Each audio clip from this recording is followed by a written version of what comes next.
Et l'humiliation, c'est le chemin de la gloire.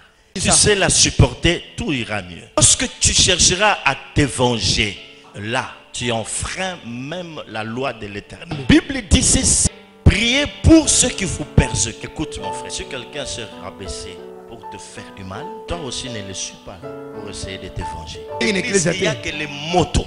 Il faut regarder le visage de gens qui ont l'habitude d'envoyer le feu à leurs ennemis. Très méchants. C'est difficile qu'on leur parle de l'amour. Pas ça l'évangile du Seigneur. Il faut envoyer le feu si Dieu te convainc de le faire. Tu vas dresser une liste de tous ceux qui t'ont fait du mal. Commence à prier pour eux. Quand Jésus dit suivez-moi, vous savez ce que ça veut dire aussi? Faites ce que moi je fais. Suivez mon exemple. Tout ce qu'il a eu à dire à son père, c'est que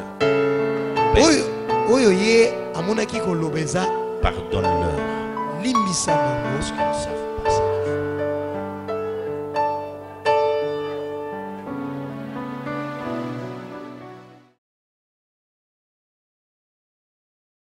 Dans tout cela, soyons prêts, mes frères et sœurs. Nos lampes toujours allumées. Et l'huile en quantité industrielle. Cher Saint-Esprit, parle au cœur. Au nom de Jésus-Christ. Amen. Amen. Shalom. Comme vous le savez très bien, nous sommes en train de parler d'un oracle très important.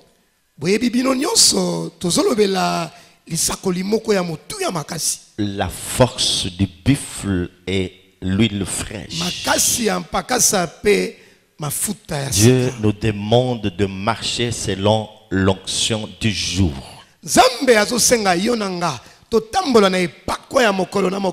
Les armes du jour. Eh bien, nous avons lu les Écritures dans le livre de Psaume, chapitre 92, verset 11.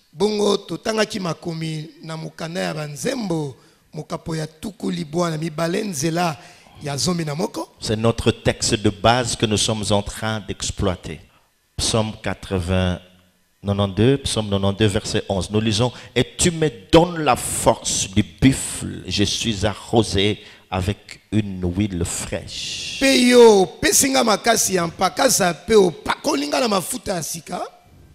Nous avions dit que ces choses, Dieu nous les donnait pour mieux affronter le désert.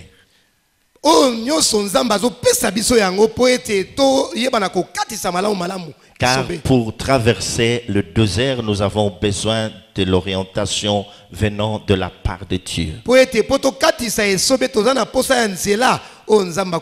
Mon frère, ma soeur, je me te dire de la part de Dieu ce matin que dans tout ce que tu peux connaître dans ta vie, de temps difficiles par lesquels tu es en train de passer, considère cela comme un désert. Et tu as besoin d'entendre quelque chose venant de la part de Dieu pour ton orientation, afin que tu puisses mieux traverser ce désert. Nous étions en train de dire, peuple de l'Éternel, que le désert n'était pas seulement un lieu de souffrance, un lieu aride, mais c'est aussi un lieu de transition. Et nous avons retenu trois choses importantes concernant le désert. Que le désert, c'était un lieu de révélation. Dans le désert, Dieu se révèle à nous. C'est aussi un lieu de provision.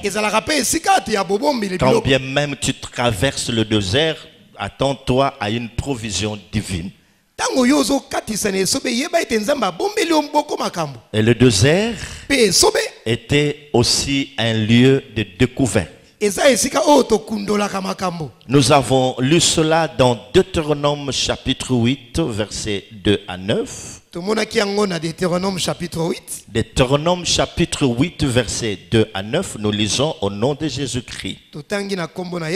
Souviens-toi de tout le chemin que l'Éternel, ton Dieu, t'a fait faire pendant ces 40 années dans le désert, afin de t'humilier et de t'éprouver pour savoir quelles étaient les dispositions de ton cœur, si tu garderais ou non ses commandements. Il t'a humilié, il t'a fait souffrir de la faim, il t'a nourri de la manne que tu ne connaissais pas et que n'avait pas connu tes pères, afin de t'apprendre que l'homme ne vit pas de pain seulement, mais que l'homme vit de tout ce qui sort de la bouche de l'Éternel. Ton vêtement ne s'est point usé sur toi, ton pied ne s'est point enflé pendant ces 40 années. Reconnais à ton cœur que l'Éternel, ton Dieu, te châtie comme un homme châtie son enfant. Tu observeras les commandements de l'Éternel, ton Dieu, pour marcher dans ses voies et pour le craindre. Car l'Éternel, ton Dieu, va te faire entrer dans un bon pays, pays de cours d'eau, de sources et de lacs qui jaillissent dans les vallées et dans les montagnes, pays de froment, d'orge, de vignes, de figuiers et de grenadiers, pays d'oliviers et de miel, pays où tu mangeras du pain avec abondance, où tu ne manqueras de rien, pays dont les pierres sont de fer et des montagnes duquel tu tailleras le rein. Parole de l'Éternel.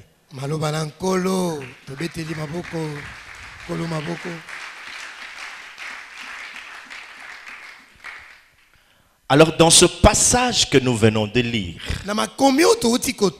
après que nous ayons dit ce qui se passe dans le désert, ce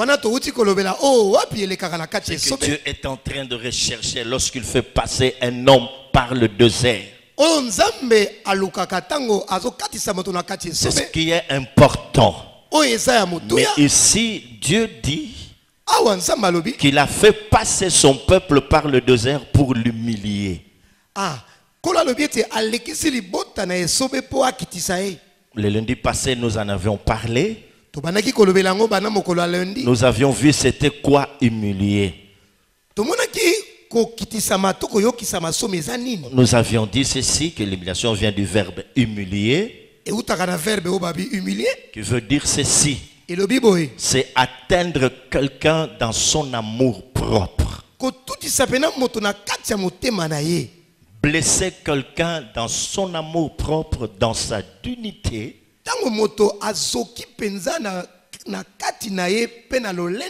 dans sa fierté. Donc lorsqu'on touche à ces choses, à ce qui fait ta personnalité, tu es humilié. Alors, dans l'humiliation, mes frères et sœurs, Dieu est en train de chercher quelque chose en l'homme.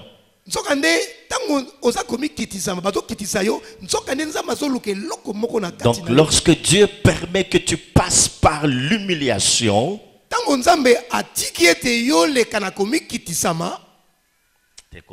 c'est pas ça.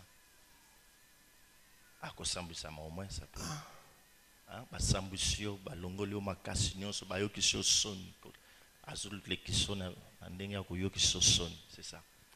Alors, quand Dieu te fait passer par ces choses, par ce chemin-là, c'est pour te donner une forme selon ce dessein. C'est lui seul qui connaît ton lendemain. Et par rapport à cela, il n'aimerait pas que tu puisses rentrer dans cette terre promise sans que ton cœur ait été essoré au préalable. Il y a encore des choses qu'il doit ôter de nous.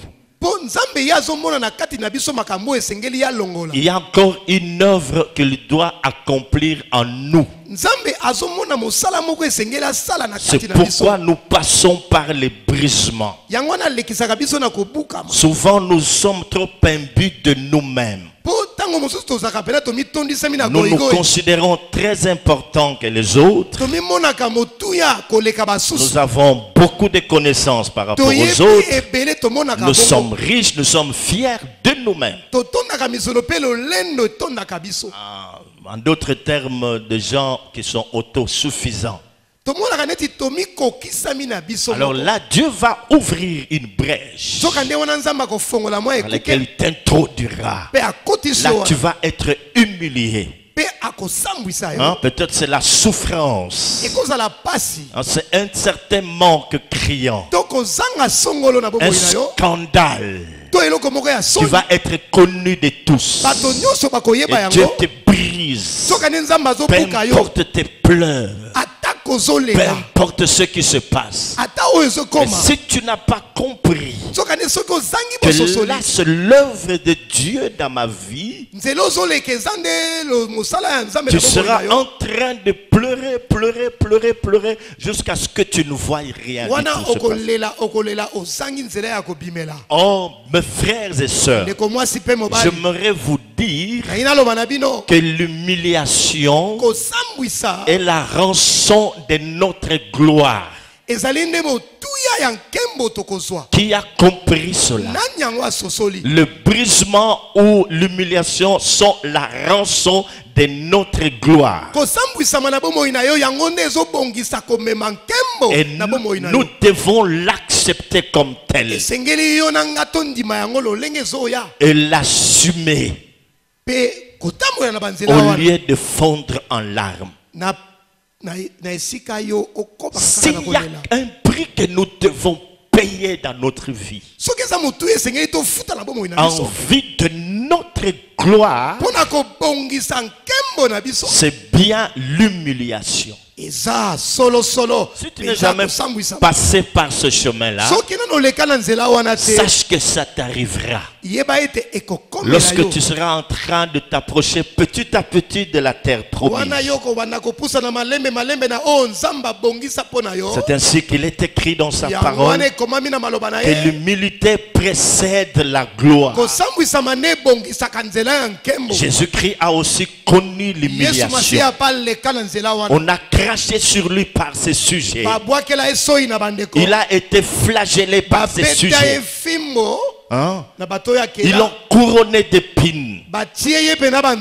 C'est pourquoi Dieu dit, lui qui était égal à Dieu n'a pas trouvé cela comme une proie arrachée d'être son égal. Il est resté obéissant jusqu'à la mort. Jusqu'à la mort de la croix. Et c'est pourquoi Dieu l'a souverainement élevé et lui a donné le nom qui surpasse tout nom, afin qu'au nom de Jésus tout genou fléchisse dans le ciel, sur la terre, et que toute langue confesse que Jésus-Christ est Seigneur, à la gloire de Dieu le Père. Mais son chemin qui l'a amené à la gloire, le chemin qui l'a amené à la gloire, c'était l'humiliation et le brisement. Et même à la croix, il a été brisé. La Bible dit qu'il était blessé pour nos péchés et brisé pour nos iniquités. Le châtiment qui nous donne la paix était tombé sur lui. C'est très important. Il a connu ce temps dans sa vie. Oh, nous sommes de vases entre les mains de Dieu. Et par l'humiliation, mes frères et sœurs, Dieu voudrait que nous soyons malléables. Parce qu'il y a encore des gens qui servent Dieu selon leur logique. Il y a des gens qui suivent Dieu selon leur entendement humain. Ils ont une certaine façon de faire ou de voir les choses. Si Dieu ne passe pas par ce chemin-là, ils sont un peu réticents. Mes frères et sœurs, le Dieu qui nous a créés à son image est celui qui nous connaît très bien. Il est en train de nous tailler. Il recherche notre brisement, que nous soyons effacés afin de devenir malléables. Être prêt à nous soumettre à Dieu. Être prêt à atteindre notre volonté à celle de Dieu.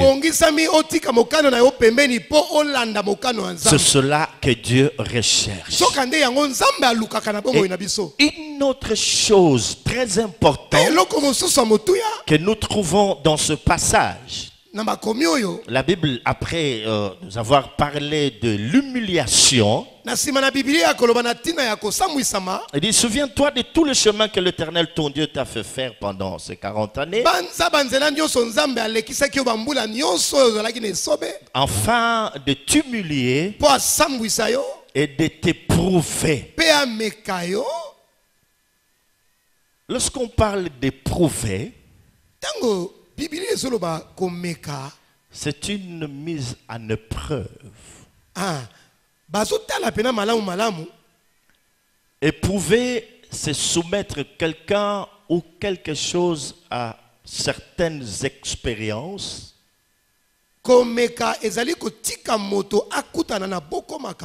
Oui, le soumettre à une certaine expérience pour vérifier sa résistance, pour vérifier sa valeur. Est-ce que vous comprenez ça, mes frères?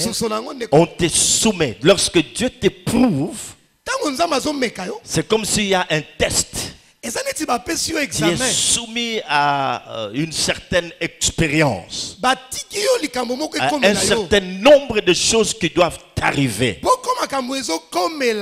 Qu'est-ce que Dieu cherche ici? Il cherche à vérifier ta valeur, ta vraie valeur, ta résistance. Jusqu'où vas-tu résister? Qu'est-ce qui va se passer? Alors, mes frères et sœurs, lorsque l'on parle de l'humiliation et de l'épreuve, la Bible nous dit ceci, que dans tout ça, Dieu est en train de rechercher à savoir les dispositions de nos cœurs. Alléluia. Lorsqu'on parle de disposition de cœur, il s'agit de penchant de notre cœur. Quels sont les penchants de votre cœur? Alors il te fait passer par l'humiliation. Il est en train de t'éprouver. Car il est écrit, mes frères et sœurs, nous devons le savoir, que Dieu est plus préoccupé de notre intérieur que de ce que nous faisons au quotidien. Ce qui intéresse Dieu, c'est notre intérieur. Ce ne sont pas seulement nos paroles. Ce n'est pas seulement notre façon de le servir. Ce n'est pas seulement notre façon de lui offrir ce que nous trouvons de plus cher. Le Dieu de la Bible est préoccupé par nos cœurs. C'est ainsi qu'il dit, mon fils, donne-moi ton cœur. À Samuel, il dit ceci. Et pas Samuel alobi. Dieu ne considère pas ce que l'homme considère. L'homme voit ce qui frappe les yeux. Mais Dieu voit ce qui est dans le cœur. Voilà pourquoi lorsqu'il parlait aux pharisiens, il leur disait sépulcre blanchi. Ce qui intéresse Dieu, mes frères et sœurs, c'est notre intérieur. C'est le dedans de l'homme. C'est l'intérieur de l'homme. Là où tu réfléchis. Là où, à partir de l'endroit à partir duquel tu prends des décisions. C'est ainsi que le christianisme, le vrai christianisme, est un christianisme de cœur et non de face. Pas un christianisme de façade, d'hypocrisie, non.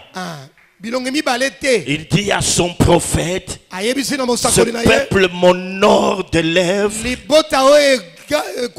alors que son cœur est éloigné de moi. Il dit à un autre, aplanissez vos sentiers. C'est toujours les cœurs. Alléluia. Toujours les cœurs. Tu as dit à Dieu que tu l'aimais, tu allais le servir de tout ton cœur. Tu lui as fait pas mal de promesses.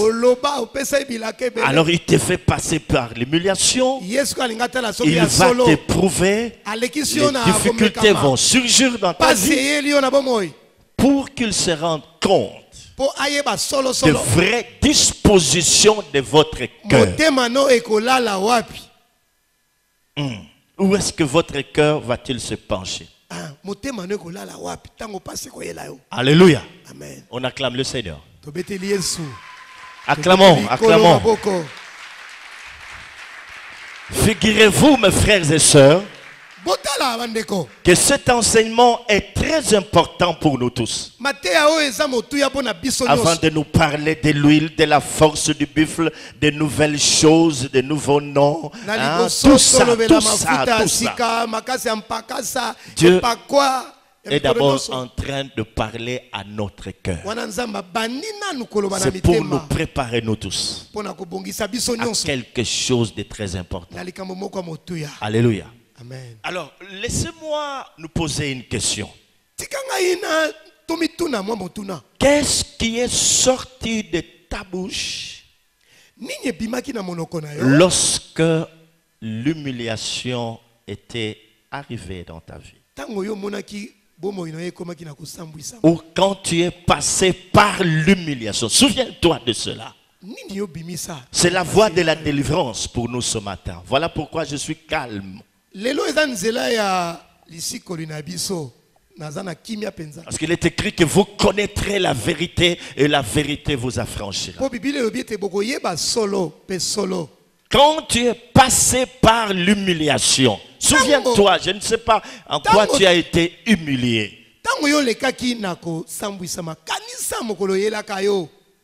Qu'est-ce qui est sorti de ta bouche ces jours-là? Peut-être que tu as oublié. Quand Dieu t'a éprouvé, et lorsqu'on parle de l'épreuve, c'est toujours par rapport à notre foi.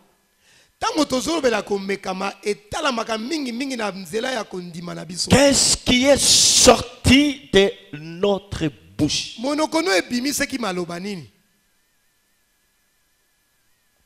Ainsi te parle Dieu.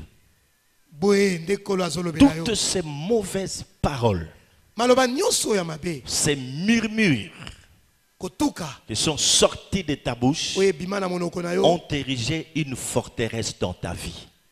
À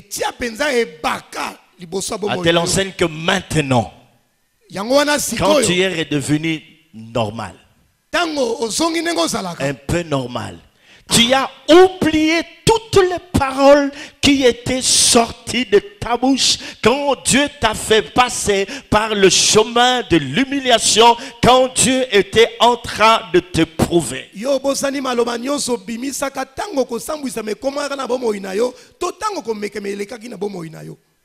Dieu m'a abandonné. Dieu m'a humilié. C'est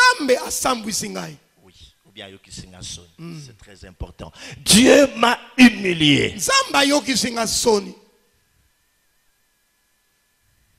Dieu ne m'aime pas.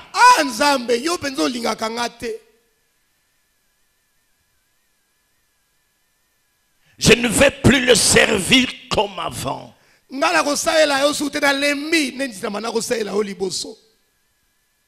Je ne vais plus continuer à faire ce que je faisais. Je le servais avec assiduité, avec diligence. Désormais, je vais devenir un chrétien normal. Je veux aller à l'église comme tout le monde. Je donne mes offrandes, je lis la Bible, j'adore, je sors, je serai calme. Je ne ferai plus le travail de ce genre.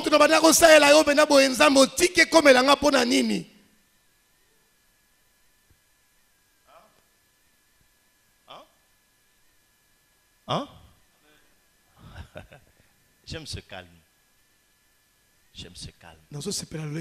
Là, l'Esprit est en train de parler au cœur de chacun. Souviens-toi, toutes les fois que tu as pleuré dans ta chambre,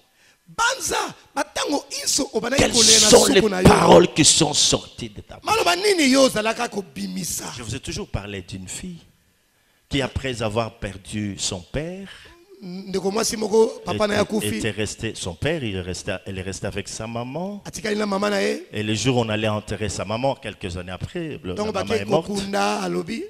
Là au cimetière, elle dit: Dieu, je ne veux plus jamais te prier dans ma vie. Je t'avais prié pour que tu ne prennes pas mon père, il est mort. Parce que maintenant c'est ma mère qui meurt. Et c'est fini.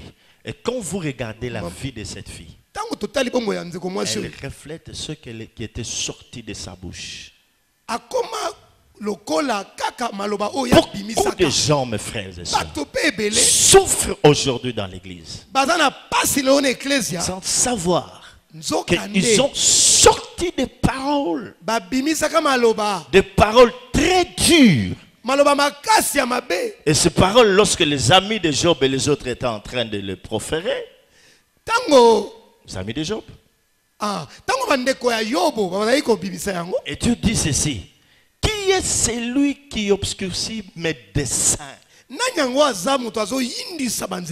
Qui est celui qui obscurcit mes desseins par des discours vains? Et toutes les fois, mes frères et sœurs, faisons attention. Donc moi je dois changer d'église, je dois changer de pasteur. J'en ai marre, moi. D'ailleurs. Et quand tu sors ces choses de ta bouche, ça constitue un frein dans ta vie. Et plus tard, voilà, tu n'as plus le temps de t'en souvenir. Que voilà cette parole que j'ai sortie. C'est ce qui est écrit dans la parole de Dieu. Dans Proverbe chapitre 18 verset 21, il est écrit que la mort et la vie, ça ne commence pas par la vie et la mort, ça commence par la mort et la vie sont au pouvoir de la langue. La mort et la vie sont au pouvoir de la langue. Donc tout dépend de ce qui est sorti de ta bouche.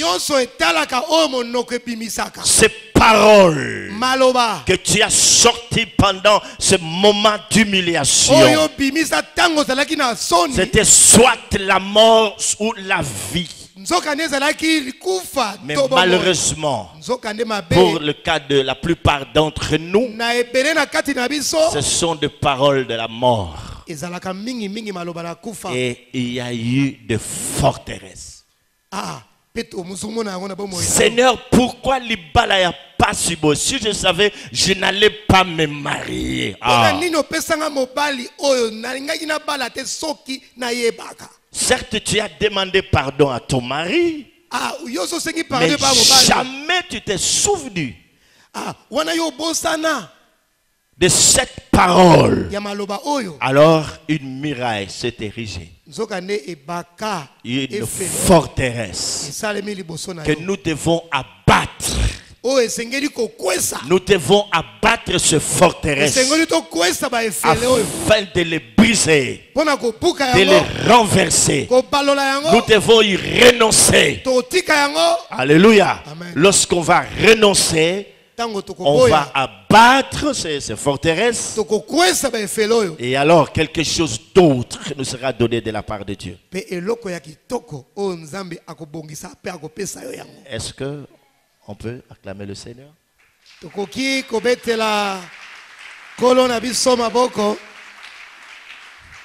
Tu as même dit, je vais me débrouiller moi-même. Je vais me débrouiller moi-même dans ma vie. Je me battrai moi-même comme un lion. Je me battrai moi-même. Et tu as même pris des raccourcis. Certains raccourcis qui te semblaient bons. Tu es là. Tu n'as pas voulu suivre la voie de Dieu. Tu n'as pas voulu attendre le temps de Dieu. La Bible dit, humilie-toi sous la main puissante de Dieu afin qu'il t'élève au temps favorable. Mais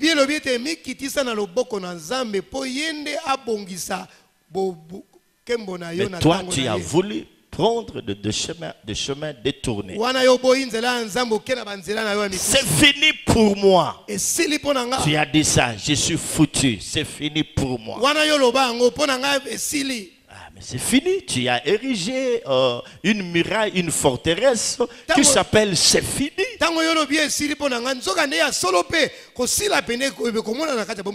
Amen. C'est ce qui est arrivé aussi aux enfants d'Israël. Dans le psaume 78, verset 19, tu as oublié même la bienveillance de Dieu à cause de ce qui leur est arrivé. Psaume 78, verset 19, nous lisons au nom de Jésus-Christ. Écoutons ce que la Bible dit. Psaume 78, verset 19. Ils parlèrent contre Dieu. Ils dirent, Dieu pourrait-il dresser une table dans le désert? Tu as parlé ainsi. Dieu pourrait-il dresser une table dans le désert?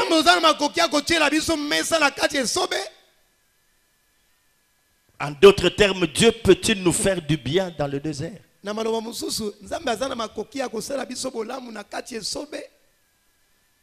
Et dans tout ça, Dieu éprouve notre foi. Il voudrait à ce que nous lui faisons confiance. Et les enfants d'Israël dans le désert, la Bible nous dit quelque chose d'autre de très important. Après avoir murmuré contre Dieu à plus d'une fois, ils sont arrivés quelque part. Ils ont utilisé un langage trop dur contre Dieu et contre son serviteur Moïse. Qu'est-ce qu'ils se dirent? Ils dirent non. Notre âme est dégoûtée de cette nourriture. Ils parlaient de la manne. Et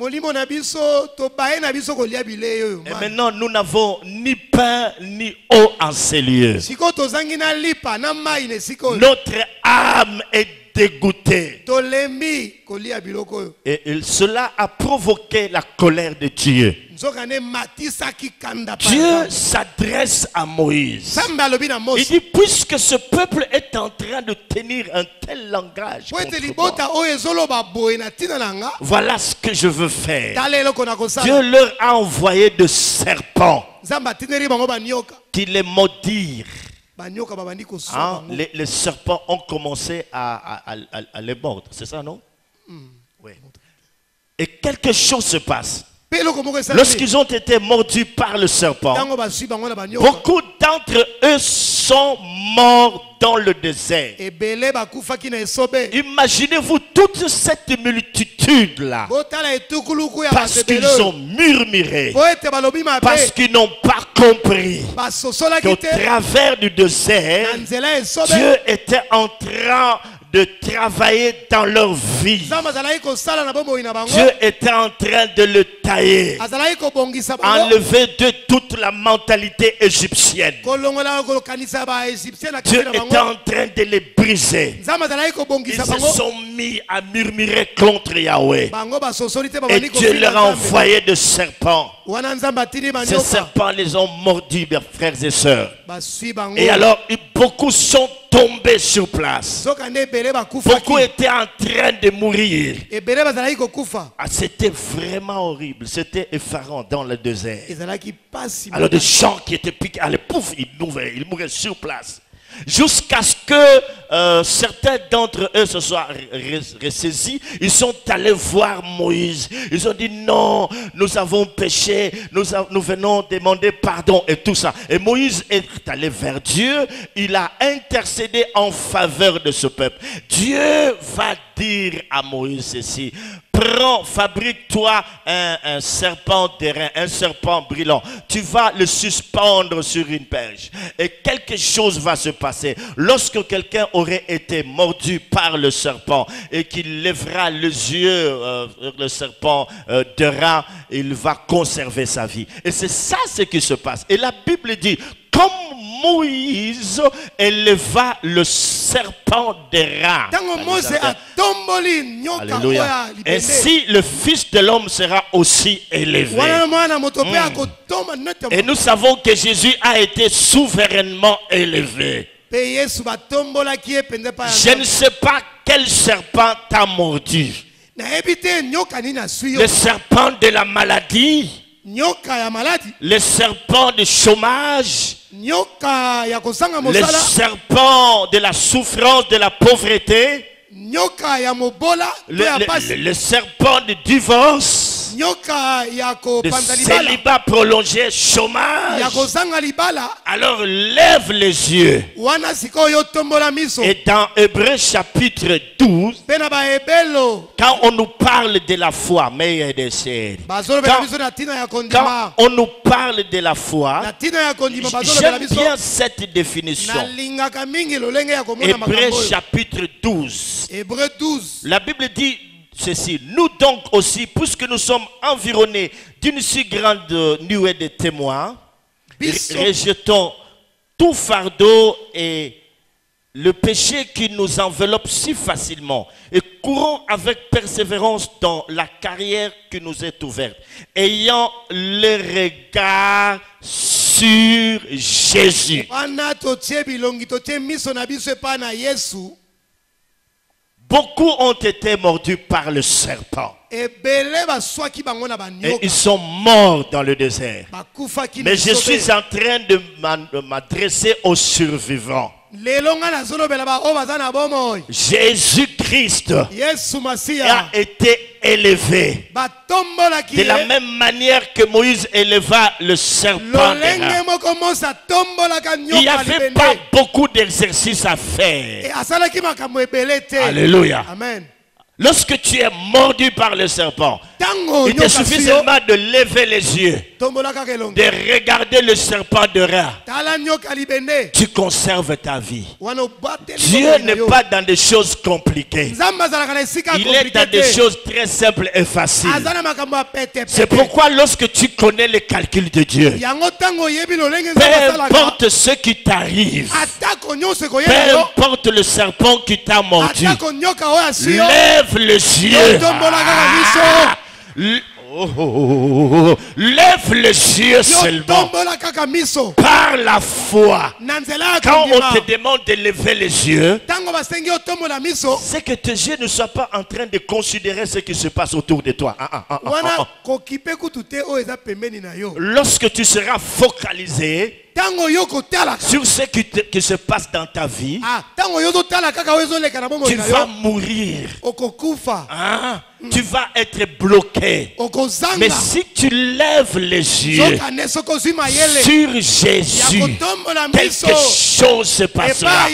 Je ne sais pas quel serpent t'a mordu, avec quel venin, peu importe le venin de ta souffrance. Ce matin, Dieu te demande de lever les yeux. Je dis, lève seulement les yeux vers Jésus. C'est ainsi que un jour, lorsqu'il est en train de marcher sur les eaux, les disciples disent, c'est un fantôme. Il dit, un fantôme n'a ni chair ni os. Alors Simon Pierre dit, si c'est toi, ordonne que je marche aussi. Il dit à Pierre, viens.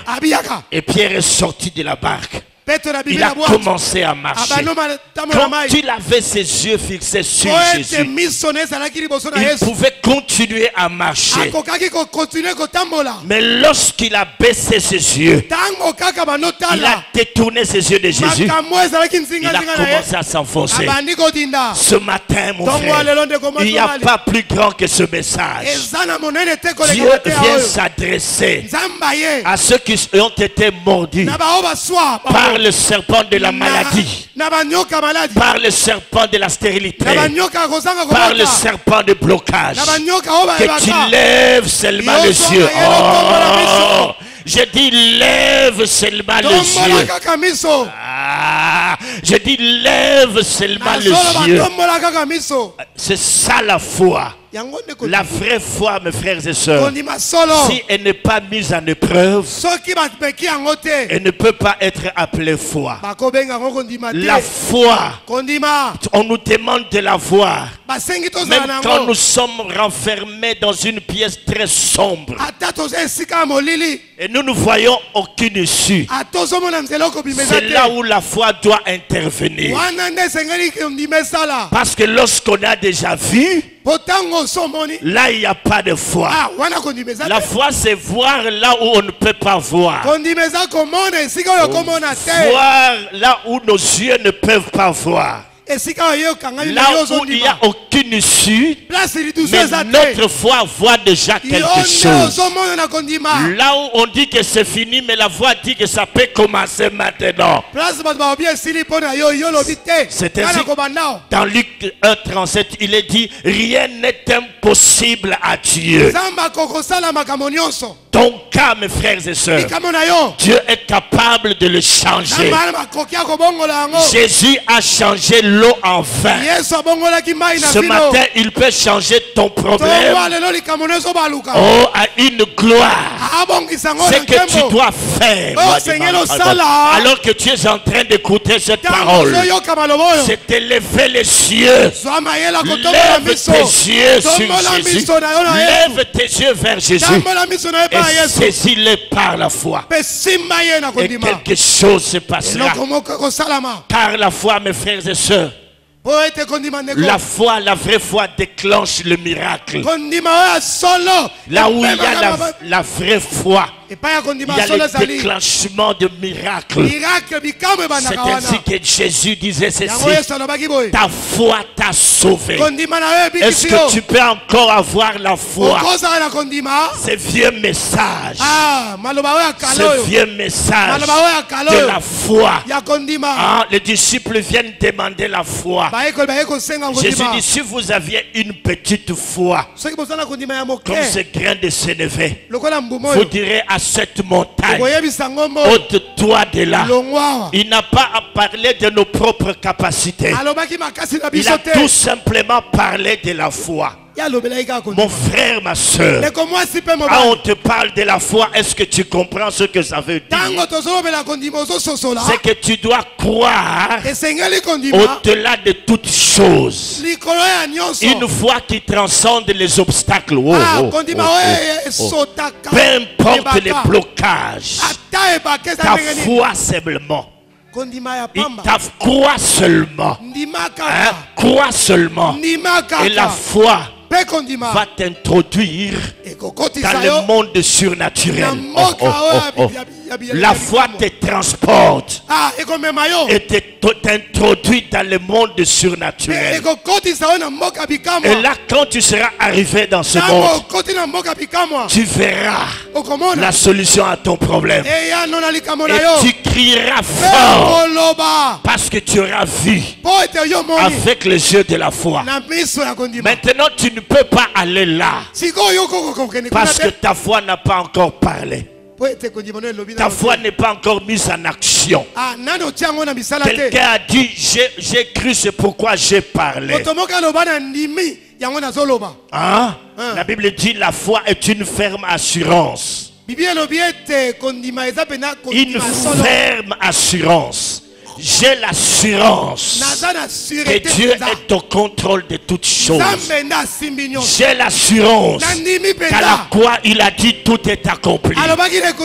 J'ai l'assurance qu'il a porté mes infirmités. J'ai l'assurance que Christ était devenu malédiction à ma place. J'ai l'assurance qu'il a beaucoup souffert à ma place. Quand bien même je connais la souffrance maintenant, mais lui a souffert à ma place. Je lève les yeux à la croix de Golgotha, là où tout est accompli, là où il s'est sacrifié pour que je sois délivré. Tu veux déclencher les miracles ce matin. C'est par la foi. C'est la foi qui déclenchera ton miracle. Oh, ta foi va déclencher le miracle. Est-ce que tu comprends cela? Ta foi te permettra d'entrer dans le monde invisible, de voir les choses et de les rendre visibles. Ta foi te permettra de te connecter à Dieu pour que tu sois un cadeau. Oh, la foi et le cordon ombilical qui nous relie avec Dieu. Tout ce dont nous avons besoin, c'est par la foi. C'est par la foi que Moïse est devenu grand. C'est par la foi qu'Abraham, malgré qu'il était avancé en âge, c'est par la foi que Rahab la prostituée. C'est par la foi. C'est par la foi, tout par la foi, non par les œuvres. On ne parle pas d'abord de prière. Que ta foi agisse maintenant. Que ta foi agisse maintenant. Après que tu aies renoncé, commence à la proclamer. Dis-toi, je suis enfant de Dieu. Jésus a tout accompli pour moi. Le serpent m'a mordu. Je lève seulement mes yeux pour regarder au serpent de Ra. Ce matin, mon frère, ma soeur, tout peut encore changer. Tu peux encore changer ton histoire. Car dans le désert, Dieu voudrait que nous apprenions à nous attacher à lui. Sans la foi, il est impossible d'être agréable à Dieu. Même quand nous prions, si la foi ne s'élève pas au niveau des prières que nous faisons, tout est nul et sans effet. Les gens qui ont changé leur vie, c'était des hommes et femmes de foi. Et la foi est une démonstration. La foi, la vraie foi doit être démontrée. Tu dois la démontrer par ta façon de parler. Tu dois la démontrer par ta façon d'agir. Tu dois la démontrer par ton attitude. Et Dieu est là ce matin pour délivrer tous ceux qui sont malades et qui croient qu'aujourd'hui c'est leur pain quotidien. Aujourd'hui c'est leur pain quotidien. Si tu crois, que par ce meurtrissure, nous sommes guéris. Par ce meurtrissure, il a été blessé. Je suis guéri. Tu auras la guérison. Je n'ai pas une autre parole que de vous parler de la foi. C'est ce que nous avons manqué dans le désert. Continuez à croire que Dieu peut sortir, peut faire jaillir l'eau du rocher. Est-ce que tu peux crier très fort que Jésus, tu peux crier très fort que Jésus, il est présent. Alléluia. Mes frères et sœurs, la Bible dit qu'il est le même hier et aujourd'hui éternellement. Hein? Hier, aujourd'hui et éternellement. Mais beaucoup ont le Dieu d'hier. Autrefois Dieu a fait, autrefois Dieu était, mais aujourd'hui où est-il parti? Tu as un problème d'un Dieu d'aujourd'hui. C'est aujourd'hui qui va préparer ton avenir. Je dis c'est aujourd'hui. Si tu le vois comme un Dieu d'aujourd'hui, ton lendemain va être meilleur. Aïe aïe. Alléluia. Aïe aïe. Aïe aïe. La foi. Simplement la foi. La Bible dit qu'une femme a beaucoup souffert. Elle a dépensé tout ce qu'elle avait comme argent pour voir le médecin. Mais écoutez ce que les Écritures nous disent. Ayant entendu parler de Jésus.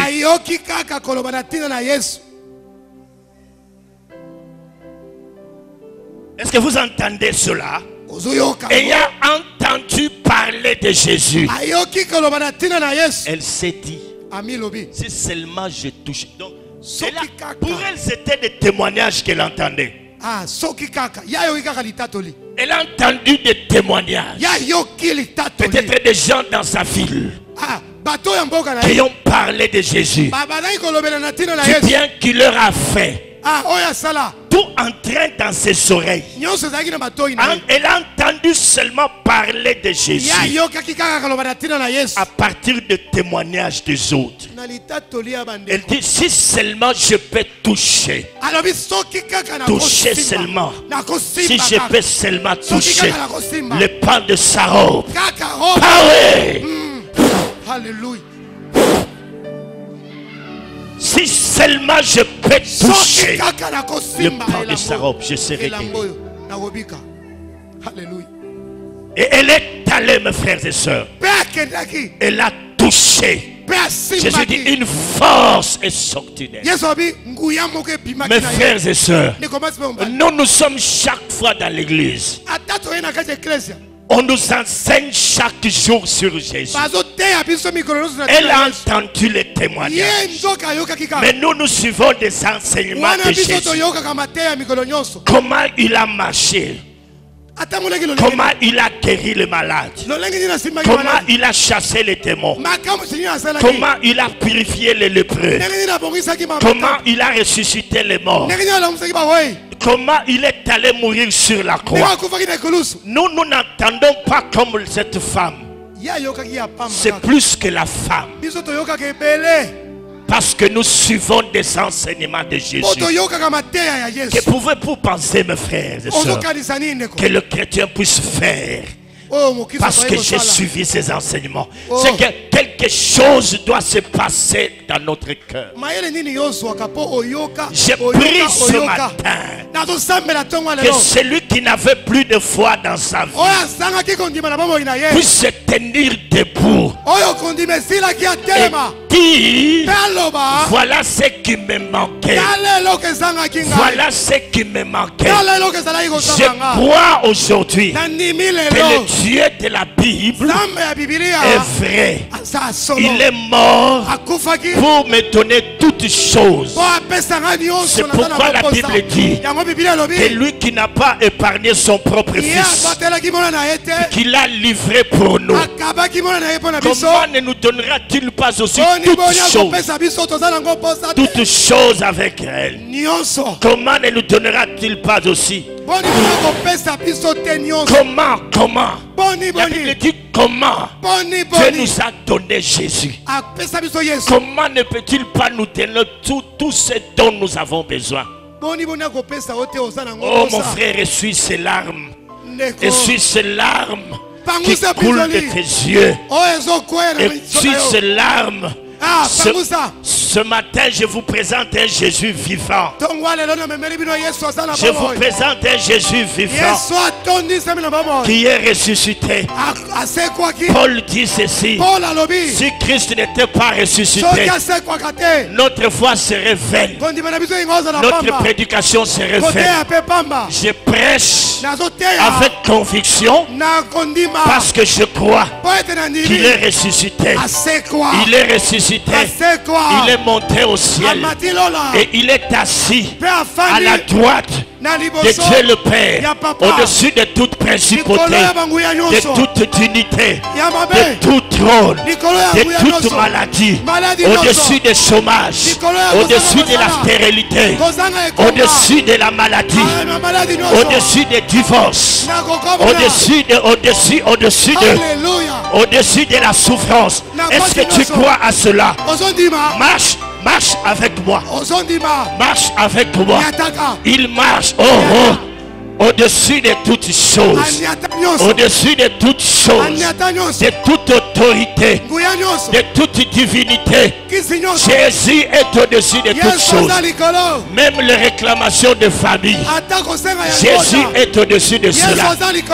Même les paroles de Tata Moisi et de Noko. Même les paroles de ta tante, avant qu'ils ne puissent parler, Dieu avait déjà parlé. Leurs paroles sont devenues après. Dieu a parlé avant. Lui avait dit: je connais le projet que j'ai formé sur toi. Que le sanctuaire bouge. Que le sanctuaire bouge. Que le sanctuaire bouge. Que les pauvres disent: je suis riche. Que les pauvres disent: je suis riche. Que les pauvres disent: je suis riche. Que les pauvres disent: je suis riche. Que les faibles disent: je suis fort. Que les faibles disent: je suis fort. À cause de Jésus. À cause de Jésus. Oui, mes frères et sœurs, le Seigneur est là. Il est là ce matin. Il ne nous a fait pas passer par le désert pour nous faire souffrir. C'est pour nous apprendre à lui faire confiance, à mieux le connaître. Alors par la foi, commence à déclarer les choses. Commence à déclarer les choses. Abat les forteresses. Abat les forteresses. Renonce.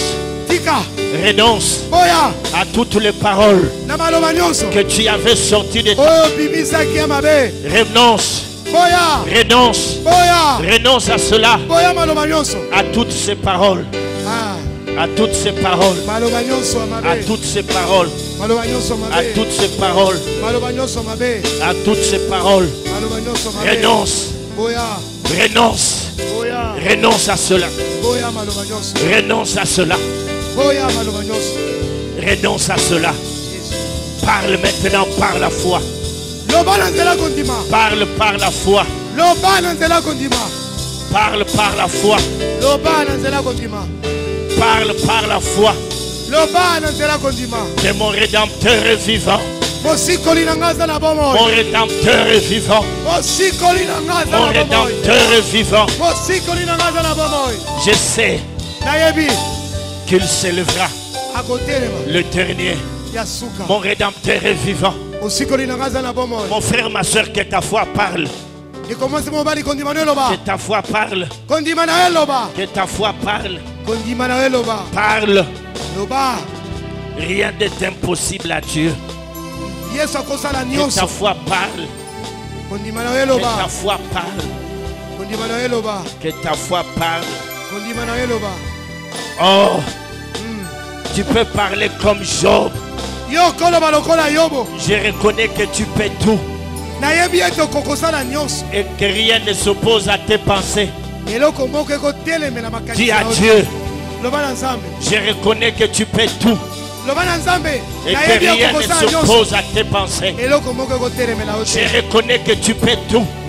Okosala nyonso. Je reconnais que tu peux tout. Okosala nyonso. Et que rien ne s'oppose à tes pensées. Eloko moko ekotelemela makanisi. Je reconnais que tu peux tout. Nayebi ete okosala nyonso. Je reconnais. Nayebi. Je reconnais. Nayebi. Ta foi t'a sauvé. Kondima na ebikisi yo. C'est ce qu'il dit. Yango alobi. Ta foi t'a sauvé. Kondima na yo ebikisi. Oh, réjouis-toi. Sepela. Ta foi t'a sauvé. Kondima na yo ebikisi yo. Oh, élève ta foi. Tombola mongongo. Ta foi t'a sauvé. Kondima na yo ebikisi yo. Ta foi. Abaya bokabaya keke baya koko baya keke. Yabo sheke baya koko ba sheke. Mazantara wikeke de yabo shoko. Isende baria koko baria keke. Wazeke de yabo shoko roba sheke. Mazantara bayoko mazeke de yabo sheke. Wazantara baria keke de rosotorore. Wikeke de yabo shoko baria keke. Bracho tomara baria konse de yabar. Je reconnais maintenant que tu peux tout. Je reconnais maintenant que tu peux tout. Et que rien ne s'oppose à tes pensées. Le Dieu de la Bible est présent. Sentez et voyez le Dieu de la Bible. Sentez et voyez le Dieu de la Bible. Il est là. Il est là. Il est là. Il est là. Il est là. Alléluia. Je sens une onction particulière. Je suis convaincu que hier un travail considérable a été fait en ces lieux.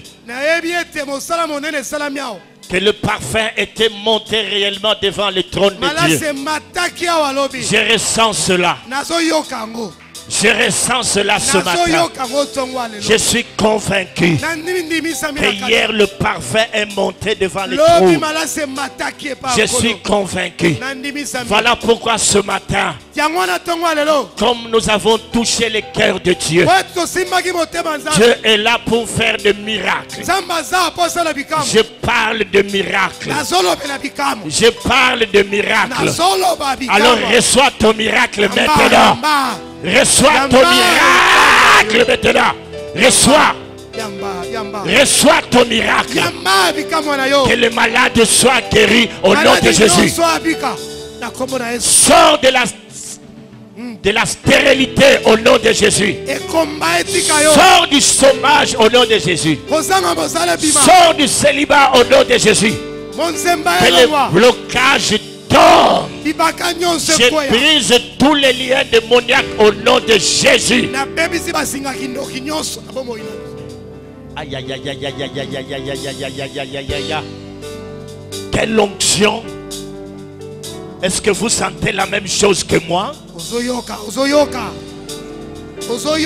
Est-ce que vous sentez la même chose que moi? Quelle onction, mes frères et sœurs. Oh, quelle onction. Fire. Quelle onction. Fire.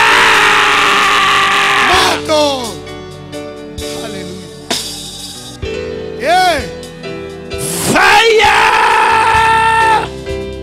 Quelle onction. Oh, tu nous arroses d'une huile fraîche. L'onction brise le joug. Oh, Jésus est là. Jésus est là. Sans l'onction sur toi. Sans l'onction sur toi. Sans l'onction sur toi maintenant. Sans l'onction sur toi. L'onction de la guérison. Sans l'onction sur toi, l'onction de l'élévation, reçois cette onction. Elle descend maintenant. Reçois l'onction. Reçois l'onction. Cette huile fraîche, elle agit déjà. Oh, sans l'onction de la guérison, l'onction de la délivrance, sans l'onction des finances, l'onction des finances qui descend sur toi, l'onction des finances, l'onction des finances, l'onction des finances, l'onction des finances, reçois l'onction de l'élévation, l'onction de l'élévation, l'onction de l'élévation. Oh, l'onction du mariage, l'onction du mariage. Le mariage dans la maison de Dieu. Il a dit le pain c'est pour les enfants.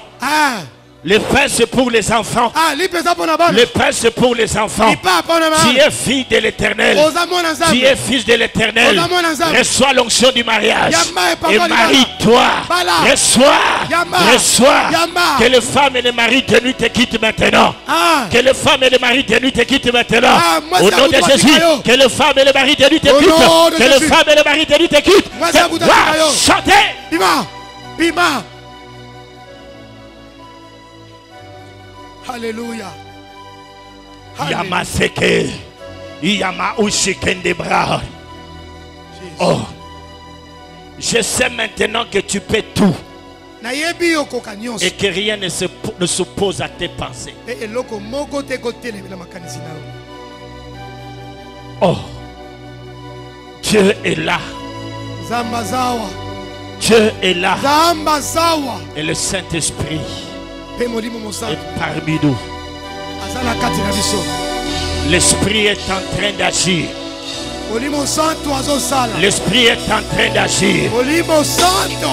L'Esprit est en train d'agir. L'Esprit est en train d'agir. L'Esprit est en train d'agir.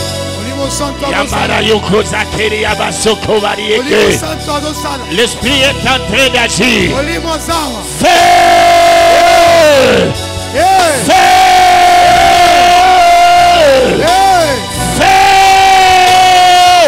Le sanctuaire est en train de bouger. Le sanctuaire est en train de bouger. L'Esprit du Seigneur l'Éternel est sur moi. L'Esprit l'Éternel est sur moi. Il m'a ouvert. Il m'a ouvert pour délivrer les captifs. Soyez libres. Soyez libres. Soyez libres. Soyez libérés. Soyez libérés des esprits religieux. Soyez libérés des esprits religieux. Soyez libérés de l'influence des esprits religieux. Soyez libérés de la divination. Soyez libérés de toute mauvaise sémence. Au nom de Jésus.